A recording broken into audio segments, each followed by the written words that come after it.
I cheated on my wife of 10 years. I left her and our 2 children for someone that I met online, in an MMO.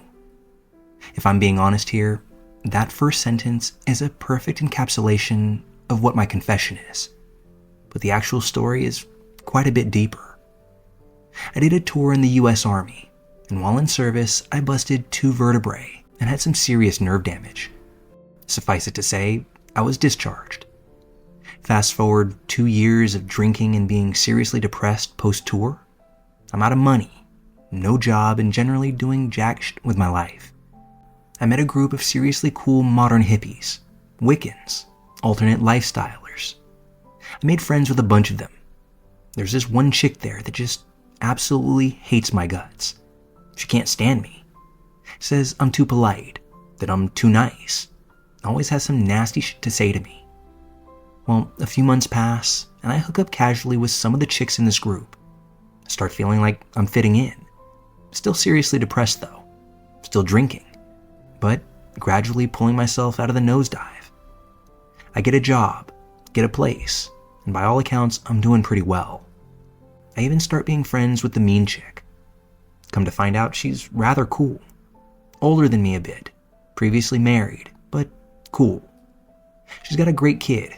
I even like him. That's when we start sleeping together. Not because I really felt anything, just sex, you know? Couple months pass and the place I'm working at closes. Again, no job, no money, nowhere to go. Chick asked me to move in. I do. Figure since we're banging, I could sleep over, right? Not really a bad deal. Have some money from disability from the army, help her pay off her place with a VA loan. She's really grateful. A month or so later, I come in from hanging with some guys. Find her crying on the couch. I can't figure out why on my own, so after a long conversation, she confesses that she's in love with me. I have no idea what to say, so I just say I love her too. Fast forward 3 years. Things have been shitty financially. On and off jobs, small little town, lots of stress, and tons of fighting. My now wife is starting to get seriously bitchy, saying some really nasty stuff to me on the daily. I don't like arguing. It's never been my bag. But it's getting to the point where I feel like she's actually goading me into hitting her. I finally have enough. I make plans to leave her. That's when I find out she's pregnant. My heart sinks. All I can do is bite the bullet, do the right thing, and stay with her. Things do get better for a while. We buy a house. I open a business. We have a beautiful baby boy. I even take some classes at the local college. I come to love her son as my own flesh and blood. I'm actually doing pretty well emotionally at this point. Stressed a bit, not actually happy, but generally okay. That's when the recession of 2008 hits. My business tanks. She's a nurse, and we managed to stay afloat for about 6 months. And then suddenly, no money. Like, at all. This is seriously important, but I didn't figure it out until much later. We lose the house, one of the cars, and have nowhere to go. My family takes us in, and we move to Texas. Once we're there, we're living in a converted garage. No car anymore. It broke down and we sold it for parts. I don't think we really had a choice at that time. I'm working for relatives, and every time I turn around, wife has spent the check on something we don't need. Some decorations, furniture that we don't have room for, watches, jewelry. I think you get the idea. I finally get contacted by some creditors. Find out that I have a ton of debt. $56,000 worth of debt, to be clear. I find out the wife had opened up credit cards in my name, other services, extra cable, bank accounts. Also found out that she'd been stealing my business money when it was up and running. So let me lay out this picture for you. We're living in a 1-bedroom plus den apartment, barely making it week to week. I'm out of a job, random contracts with my family business, but not steady work. We've got 1 car. I'm seriously depressed, seriously unhappy, and start thinking that this is how it ends. We don't really go out, and honestly, I haven't done anything fun other than a run to the store or a late night beer stop at the bar in a couple of years. I've played MMOs pretty much constantly in my life. For those of you that don't know, that stands for Massive Multiplayer Online Games. I switched from one to another on a whim. I heard about a good one called Age of Conan, so I try it out. I get into the role-playing scene and start having some serious fun. Other than my kids, this is pretty much the only thing I had going on. While in-game, I get into some serious role-playing storylines with another player. We start talking out of character, get to know each other very well. She's married, having similar marriage issues as I. We have a lot of common interests and really seem to get along. We end up talking for 3 to 4 hours at a time, even longer on weekends. I start having some feelings for this person, and at this juncture, I'm seriously not knowing how to deal with it. Like those fluttery, bouncy feelings. And really, I have no fucking clue what to do with them. Hell, until well later, I thought I was having small heart attacks or something. Emotionally, I skyrocket out of my depression. I start listening to music, want to dance, and generally am more upbeat. I start wanting to go out more, hit the bars, or go play pool or something. Wife notices, and we get into a huge fight. Fight summary, she's weirded out by my happiness. Says that it makes her skin crawl. This leads to 2 weeks of constant hell. Every day, it's the same old, familiar fight. Well, a week or so later, the person I met online asked me to meet her in real life. I'm like, fuck, I can't stand what's going on right now. I'm gonna rip someone's head off, so yeah, I could use a vacation. Note, I had no idea of what feelings I had for this girl. I'm not exactly what you would call emotionally self-aware. So I drive 3 hours to meet this chick at her family's ranch house. We have a nice little private meal, talk about things, and get into nature. We walk in the woods, and I feel seriously at peace. All my pressures and just slide off my back, and I'm happy as I could be. Night comes, and now we're inside still talking. We get tired, and there's a futon. We both kind of just lay down and cuddle up. And as they say, one thing led to another. The weekend is goddamn awesome. I've never felt like that with anyone.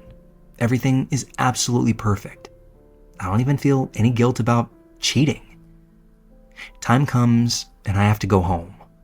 Apparently, I was out of service range for my cell, so I start getting some serious text message spam on the drive back. Lots of mean, nasty shit from the wife, and at the end, I find out she sent my stuff over to my mother's house and is kicking me out.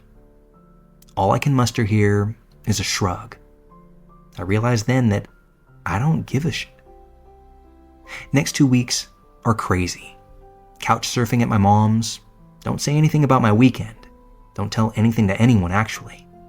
Wife calling to tear me a new one. She says that she decided to go out. When she gets back, she tells me that she hooked up with a guy. But at this point, I'm not even sure I care. Cue another huge fight. And at the end of it, I told her that if she didn't like me being so happy, too bad for her. I was either going to be happy with her or without her. This must have set her off on some level, because the next 2 nights, she goes out with 2 separate dudes. She willingly admits that she hooked up with both of them. Great. I'm officially done. There's nothing left for me here.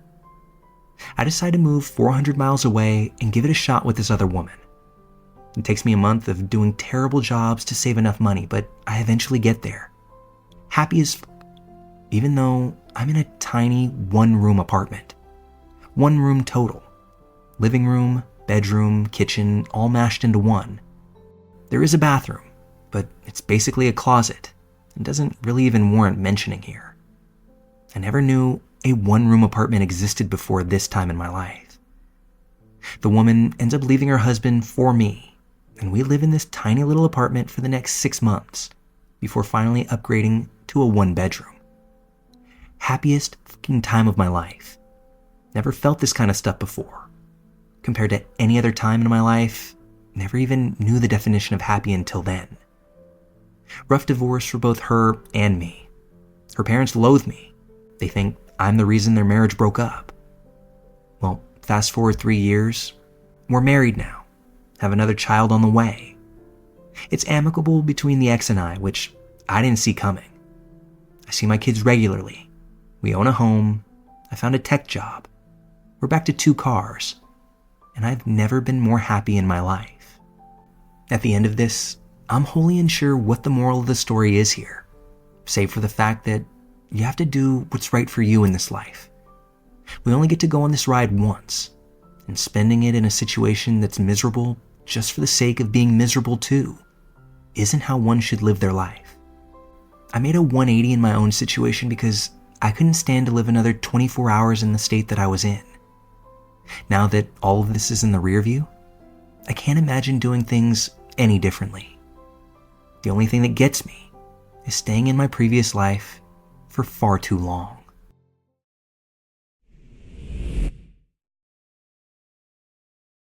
I have never spoken about this to anyone, ever. For the first time in 2 decades, I'm facing life-changing decisions I made back when my younger daughter, let's call her Janie, almost died. I have seen how judgmental people can be towards mothers here, but I hope you won't be too hard on me.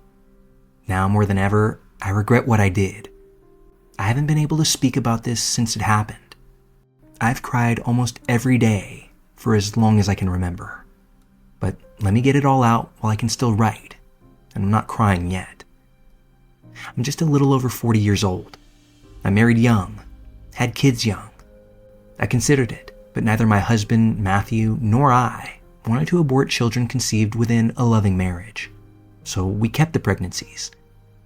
I had my eldest daughter, Molly, 11 months after our marriage. To make it all work, I dropped out of my master's program, and my husband took another job while going to school full-time. My pregnancy with Molly was very difficult. I was far away from home and my parents. I didn't have many friends, and my husband's family hated me. I had severe postpartum depression after Molly. I would go on to give birth to Janie 13 months later. You'd think we'd have learned to be more cautious after the first unexpected baby, but there we were. Janie's pregnancy was better, but it was a difficult birth. Her umbilical cord was wrapped around her neck, and by the time the doctors realized it, I was too far into labor to be rushed in for a C-section. Janie came out frail and completely blue, but she was healthy, and that's what mattered to us. 2 difficult pregnancies so close together had really wrecked my body. I was exhausted, not just physically, but emotionally too. Add in the fact that I had no support system. Matt was always working or in class. He didn't have the capacity to be there for me physically or emotionally, and simply didn't have time to listen to what I was going through. One evening, about a month after we brought Janie home from the hospital, she was sleeping in her crib. Matt was at his desk working, and I was in the bathroom giving Molly a bath. I heard Janie starting to cry and figured Matt, who was in the room with her, would hold her.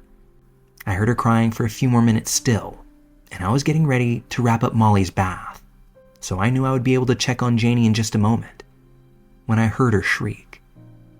I quickly lifted Molly out of the tub and wrapped her in a towel. Matt was in the living room, holding Janie against him, his face totally blanched, and she had stopped crying. When I asked what had happened, he lied and said that she was fine. We put both the kids to bed after that. Well, for the next 2 days, I noticed that something was off with Janie.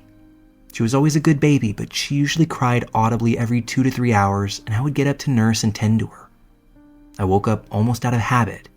I was shocked when I went to her room and saw she was neither sleeping nor crying. She was whimpering very softly. She wouldn't eat. She wouldn't stop making that whimpering sound. Another day of this, and I started panicking. Matt tried to take her to the hospital, but the moment he picked her up, she started shrieking again, in a way that I had never heard before. The doctors told me that Janie had all the clusters of symptoms associated with shaken baby syndrome, and they immediately admitted her into critical care. A CPS social worker got involved. My in-laws got custody of Molly while Matt and I were brought in separately for questioning. I could barely stand it, almost being charged with child abuse. I remember I still had lochia from giving birth. I was so distressed that I bled all over myself, and it reflected how I felt. Humiliated, dirty, awful, like scum. Finally, I was able to see Janie, and I almost fainted when I did. She looked worse than when she was born. Her entire face and head were swollen to almost twice their size. She looked thinner and smaller than ever. She was already considered underweight at birth. And this is another moment I'll never be able to forget. My mother-in-law saw her and burst into tears. Then she shot me this look of pure hatred. I'll never forget the rage that it brought out of me. Not just towards my mother-in-law for blaming me, but the fury that I suddenly held for Matt. The doctors gave me a long talk about how it was very likely that Janie would never be a normal child again. Her retinas had nearly detached. A clavicle and 2 ribs were broken. She was still hemorrhaging, and there was enormous pressure still within her cranium. I'll try to sum it up briefly from here. Matt was charged. He served time. My in-laws tried to testify against me to get him off the hook. Miraculously, Janie was released 2 months later.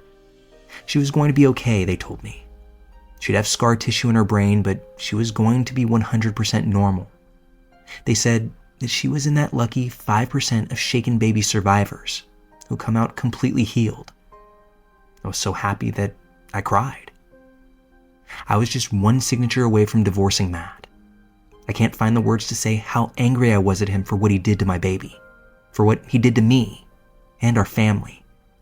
But it was talking to my parents that kept me from ultimately pushing through that final hurdle. They made me believe that having Matt for a father would still be better than no father at all for our daughters. He truly loved them. I know he does. I know he's not evil. I took him back. Yeah, I took him back. I look back and wish that I hadn't, but I did. Janie became epileptic in her teens. I'll never forget that either. Next to my vision of her in critical care, the image of seeing her during her first violent seizure still haunts me. When she was diagnosed with epilepsy due to the old scar tissue, I felt all of my hate renewed. Janie was turning out to be such a beautiful young woman, gorgeous, smart, kind, and respectful. And suddenly, as the seizures progressed, I found myself in shambles yet again. I thought about leaving Matt. I hated myself. Every seizure Janie had, I wished that I could just take away. I wanted the penalty. She was innocent and undeserving of this awful condition. I was the horrible mother who had failed to protect her from her abuser. I kept her abuser in our lives. Matt could never ever face her after a seizure. I hated and still hate his cowardice. Janie handled her illness with the utmost grace. She never ever placed any fault on me or Matt or Molly, even when things got really bad. Well, 2 years ago, Janie found out what happened. She never had a good relationship with her father to begin with. It's almost like she subconsciously knew her whole life what he had done to her. I can't blame her for being angry. I gave her my account of the story. She said she forgives me and tried to speak to Matt, but he couldn't even look her in the eye. She told him he was a coward, and then shortly thereafter, cut us off. Janie was always extremely independent. It's always been important to her, but she took that to a new level. She found full-time work somewhere. I don't know where. She changed her cell phone number, sold the car that we gave her. She then sent us the money that she got for the car. That broke my heart. She changed banks, took herself off of our health insurance. I hate to think what she's paying for her medications now that she's no longer under us, and refused to tell us her new address. She's still close with her sister. Whenever I ask, Molly tells me how Janie's doing. It's very painful for Molly to have to keep her sister's secrets for all these years, and who knows how long that'll last into the future. I don't blame her for being angry at all. I think I'm more angry at myself than she's angry with us. I've become desperate. For the first time since I was a child, I've gone back to church, and I pray that my daughter will call me one day. I know this story might be unreasonably long for some, and I thank you all for letting me get it out. I've carried these thoughts with me for far too long. These days, I torture myself by looking through her baby pictures. Years and years ago, I thought my biggest regret was giving up my master's degree. Now, my biggest regret is failing to protect my baby girl, my lovely, beautiful Janie. Edit. Thank you to some for your kind words. Those of you who had a tougher stand, I understand what you're saying and why. I say those things to myself every single day. I don't think that I accurately conveyed how much I truly love my daughter and how difficult it was for me to decide whether or not to leave my husband. Let me be absolutely clear. I reunited with my husband not for my benefit, but because I believed it would be better for both my daughters. Other than this terrible instance when he hurt my daughter and lied about it, he was a kind father. Like me, I believe he has spent many, many years suffering in silence. I truly believe he was sorry despite the fact that he has serious flaws that to this day mean he's unable to face what he did because of his shame. That's obviously something that distresses me, even now. I came back because I thought about whether it was better to have my children grow up with a father who I know loved them, or without a father figure, or worse, a father figure who may never love them as if they were his own. I felt it was a lose-lose. If I had left, they might have grown up resenting me for not having a dad in their lives. I was told my daughter would be fine, and I wanted to believe it. I had no way of knowing that my daughter would suffer more later on. I regret everything, every day. Yeah, I felt paralyzed for the last little bit of my life. My older daughter would be very upset if I up and left her father. My daughters are the most important people in my life and always will be. Staying with my husband at that time never ever meant that I didn't put them first. For now, I hold on to the hope that Janie will process her pain at her own rate. As for my younger daughter's feelings towards me, she has written me cards with loving words saying she knows why I did what I did. As for why I'm not leaving my marriage now, it's simply not feasible from a financial standpoint. Due to disability, I'm the primary breadwinner now. If we divorced, I would have to pay alimony to my husband because he's my dependent, and I would no longer be able to afford to send my other daughter to college. I'm not happy about any of this. I really wanted to convey how trapped I feel. What can I do? I mean that in an entirely rhetorical way. But what action can I possibly take that would hurt the least number of people and have the best effect on both of my daughters? It's only now that I can look back and say, I made the wrong call back then. I can't undo what my husband did. I've always wanted what was best for them. At the time, I thought that was it. I still hate myself, especially when others continue to twist the knife in my pre-existing stab wound. But I expected that. At least now, I've finally gotten it out there.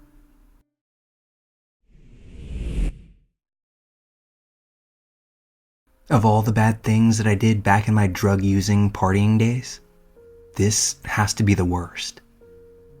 When I was in my late teens, maybe early 20s, I was dating someone who was still in high school. And whether it was just because of my influence or whether there were other factors in play, I'll never know. But she was a really screwed up girl. I didn't care. Back then, all I cared about was coke, ecstasy, partying, and fucking. This girl was named Mary, and Mary was into all of that. But there was a problem. We didn't have much money. She was essentially just a kid, and I barely made $250 a week at my shitty landscaping job. One day, I had her with me while I was picking up some X pills, and the dealer, stoned as fuck, told me he'd give us a few extra pills if she slept with him. It took a little convincing, but Mary eventually agreed, and that was the first time that I ever pimped a girl out. She wasn't the only one, or the one I most regret. Like I said, Mary was a screwed up girl before I ever met her. I'm not saying I didn't make things worse for her, but I'm positive what ended up happening to her wasn't entirely my fault. The ones I regret most aren't even the friends she helped me recruit from her school after Mary became a proper prostitute. Most of them were also sort of crazy already, or else Mary wouldn't have been able to convince them to come work for me. The one I regret most is my sister. She was a junior the first time she asked me for drugs. Just weed, which I had plenty of at the time, but I convinced her that it cost 10 times what it did. Keep in mind, I was on something practically all the time at this point in my life, and I had grown used to seeing young women as a means to make cash. I was absolutely without remorse or guilt, so she paid with saved up allowance money something like $100 for just a couple joints. Eventually, I brought her to her first rave and even paid for everything, including the ecstasy. While she was rolling hard, I told a friend of mine to massage her, and when she began to complain that he was touching her too much, I told her to stop being a baby and just enjoy it. I watched my sister lose her virginity that night to a guy I barely remember anymore. He paid me $100 later for that. It wasn't long before she became my constant companion at parties, raves, and even clubs. Our parents were trying to control her by grounding her, but I convinced her to sneak out all the time. She and my two main girls, including Mary, would go out and get high, and then I'd hook them up with someone. I would take the majority of the money, and they never complained because they were scared of me for a couple of reasons. They were scared I might hurt them because, yeah, I barely remember doing so, but while coked out, I was known for getting violent. They were also scared whenever I threatened to leave them or cut them off. They saw me do that to a few of their friends, and they didn't want that to happen to them.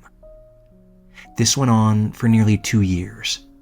It ended after my sister was arrested for possession and solicitation. I'd had the bright idea that my girls should be getting their own Johns, so I started bringing them to clubs where I knew the bouncers, and I'd send them in to find customers for their services. It worked well for a few short weeks, until my sister got caught up in a raid. They arrested dozens of people that night, my sister included, and she was by far the youngest. After that, only Mary remained of my girls. The rest were scared now, and my sister was in a drug treatment center. I tried getting some of them back, even some of the ones I'd gotten rid of before, but I was circling the drain and they seemed to know it. Suddenly, I wasn't the cool older guy. I was the loser druggy guy. What finally got me to change was the day I brought Mary over to one of my dealer's friends' places. This friend was supposedly really into young redheads and would pay $300 for some fun with her. My dealer vouched for him, but I brought Mary there myself anyway because I wanted the money. I was back to being broke and I needed cash desperately, so I brought her to this sketchy neighborhood and walked her up to the door. Funny thing is, Crazy Mary for once was nervous and suggested that we forget about this dude. I insisted though, and by now, she always listened to me. When we entered the room, I knew something was off. There were 3 guys there and they had flashlights. They said something about the power being off, and I stupidly believed them enough to let them lead me into the main room. Mary was freaking out at this point, probably because she realized what I hadn't. This house wasn't theirs. Hell, it was abandoned. There was no furniture, it was a total mess, and everything was fucked up. Before any of that registered to me, I was attacked. They beat the ever-loving shit out of me. I barely remember any of it. I do remember being strapped onto a gurney and hearing a paramedic say that my lung was punctured. Turns out he was wrong, but I was in enough pain to believe it.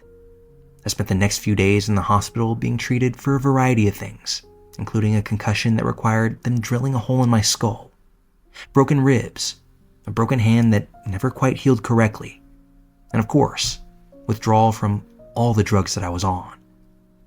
When the police spoke with me, I refused to answer any of their questions until they asked me if I knew that my friend Mary had been assaulted as well. I remember feeling and still feel the shame of realizing that I had never even considered what happened to her. Turns out, she had been violently raped while I was unconscious. They beat the hell out of her too. I think that's the first time I honestly felt guilt about what I've been doing for the last few years. Not even my sister getting arrested had been enough to make me realize what a hole I had been. But being shown the pictures of Mary's face, all swollen and bruised, made me cry like a child. I told the police everything about my dealer friend and how he'd set up the date with Mary that night, but nothing ever came of it. The dealer kept his mouth shut, and even though they raided his home, they only found a little weed. No money, guns, or any heavy drugs. All he got was a slap on the wrist. Yeah, I cleaned up after that. I've been drug-free for over 5 years now. But Mary, last I heard, is still a heavy user. My sister got clean and is now in college, but she's had a string of abusive boyfriends. And I know that's probably my fault. I was her big brother, and I taught her that men only want her for sex, and she's had a hard time unlearning that lesson. The other girls I barely even remember, and I'm far too much of a coward to try and track them down.